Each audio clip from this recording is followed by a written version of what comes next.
Welcome to Sparks of History, where Jewish history and world history meet. We are extremely pleased to have with us today Professor Daniel Lasker. Professor Lasker received his BA, MA, and PhD from the Department of Near Eastern and Judaic Studies at Brandeis University. Professor Lasker is the Norbert Blechner Professor of Jewish Values Emeritus in the Goldstein-Goren Department of Jewish Thought at Ben-Gurion University in the Negev. Dr. Lasker's academic areas of interest focus on medieval Jewish philosophy, including the thoughts of Yehuda HaLevi, Maimonides, Hasdai Cresca, Jewish-Christian relations, and Karaite Judaism.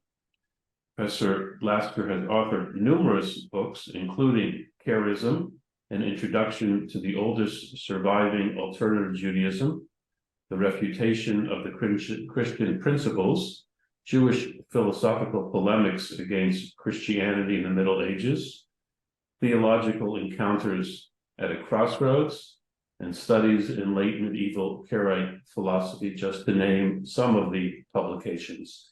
And today we will be discussing the absolutely fascinating topic of the life and writings of Yehuda HaLevi and the Kuzari. Professor Lasker, thank you so much for joining us today. We appreciate it very much. Oh, you're welcome, and thank you for having me. Okay. Just to get started, a little bit about the early life and education of Yehuda HaLevi. Well, it's an interesting question. Unfortunately, we don't have very much of an answer. First of all, we don't even know where or when Yehuda HaLevi was born. We know it's someplace in the Iberian Peninsula. We used to think Toledo in 1085, which was the year in which it was recaptured by the Christians. Some people think it's Tudela. Other people say we don't know.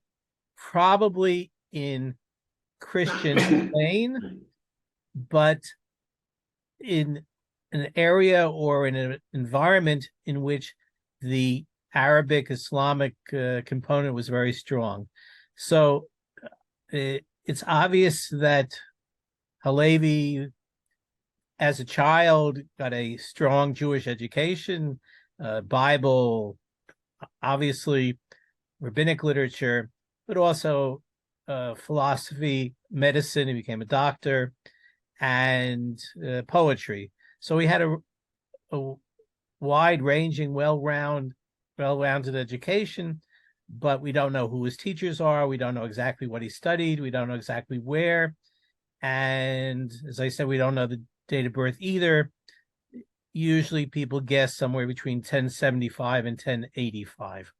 What we do know is that at an early age, he showed good propensity toward poetry, and he impressed the leading poet of the day, Moshe ibn Ezra, and even went to visit him in Granada, from which they were both, I would say, expelled or fled because of the invasion of the Ravids.